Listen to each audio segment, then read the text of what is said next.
Good morning, everyone, and happy Thursday. It is Julie here with your TipRanks pre-market morning update, where we're bringing you everything you need to know before the market opens. So let's get into it.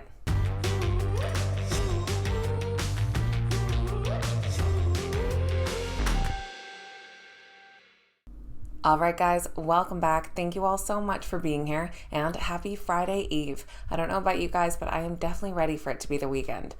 As usual this morning, we'll be taking a look at exciting stock market news, notable earnings reports, and which stocks are the morning's biggest gainers and losers. Don't forget to check out the new ETF research tool on the TipRanks website, where you can search from nearly 7,000 different ETFs, see carefully calculated price targets, and a breakdown of all of their holdings. Let me know your thoughts on this new tool in the comments down below. Now let's get right into this morning's exciting stock market news. U.S. stock futures are in the red this morning as investors still try to digest interest rate news from earlier this week. Right now, Dow futures are down 0.09%, S&P 500 futures down 0.28%, and NASDAQ futures down 0.50%. SilverGate Capital is continuing their downward spiral. They're down 50% this morning, now trading in clear penny stock territory. Now, this is a stock that was about $100 per share just back in September. The reason behind this recent decline is that they will be winding down and liquidating their SilverGate Bank. In a statement from the company, they said that their liquidation plan includes the full repayment of all deposits and that most deposit-related services will remain available during the process of shutting down.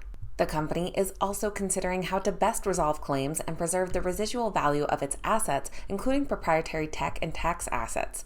This decision comes 1 week after they announced that they would be discontinuing their SilverGate exchange network.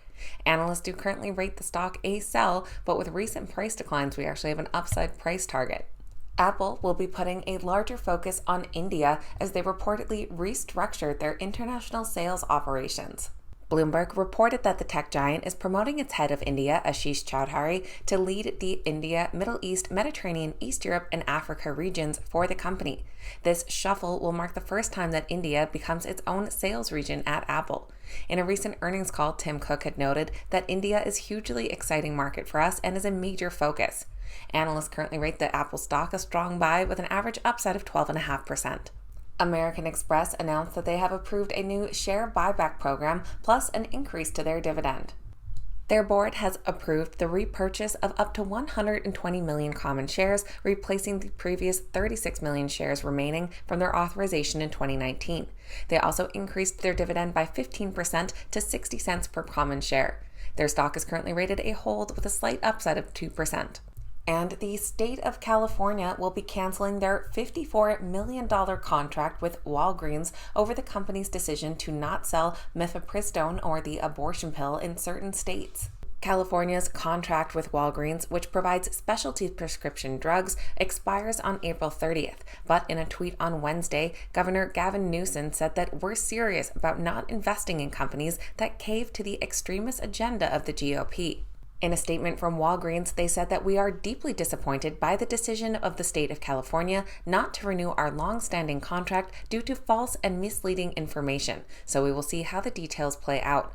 The Walgreens stock is currently rated a hold with an average upside of 15%. Now, moving over to notable earnings reports. The after hours today will include Ulta Beauty, DocuSign, and Gap. In the after hours last night, we heard from Asana. Their stock is jumping this morning, currently up 16% after not only an earnings beat, but their CEO said that he plans on buying 30 million shares of the company. The CEO stated that I'm doing this because I personally believe Asana shares are undervalued given the scale of opportunity I see in front of us. He is planning to enter into a 10b5-1 trading plan to help execute the purchases. Asana posted a loss per share of 15 cents, which was 12 cents better than analysts expected, and revenue of $150.2 million grew over 34% year-over-year, beating expectations by about $5 million. Analysts do not seem to all be on the same page with the stock, as we have a mix of buys, holds, and sells, and an average upside of 3%. Last night, we also heard from MongoDB. Their stock is falling down 11% after what seemed to be a solid earnings report. They reported earnings per share of 57 cents, which beat expectations by 7 cents per share, and their revenue of over $361 million beat by $23 million and rose 35% year over year. The company shared slightly lower than expected revenue outlook, which is overshadowing those results. Analysts currently rate their stock a strong buy with an average upside of nearly 13%. Moving to the pre-market this morning, we have heard from Chinese e-commerce company JD.com, who did come out with an earnings beat. They reported Q4 earnings per ADS of 70 cents, which beat expectations by 20 cents per share, and revenue of $42.8 billion grew 7% year over year, beating expectations by $190 million. Their stock is currently rated a unanimous buy among analysts with an average upside of 79%. And BJ's Wholesale Club is on the rise after solid future outlook and an earnings and revenue beat.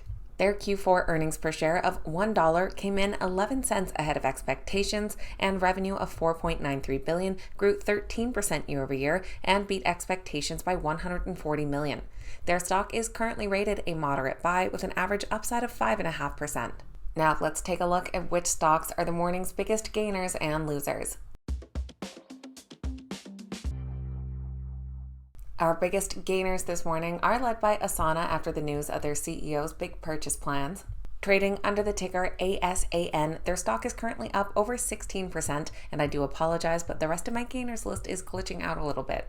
And our biggest losers this morning are led by the Silicon Valley Bank Group after they announced a $2.25 billion stock sale. Their stock trades under the ticker SIVB and is currently down nearly 30%. They're followed by MongoDB under the ticker MDB, down just over 10%, and Etsy under ETSY, down 5.28%. So that is going to be everything for Thursday's pre-market morning update, getting you up to speed with what you need to know before that opening bell. If you made it to the end of today's video, don't forget to hit that thumbs up button and say good morning in the comments. I always love hearing from you guys. Thanks so much for watching, and I'll see you back here next time.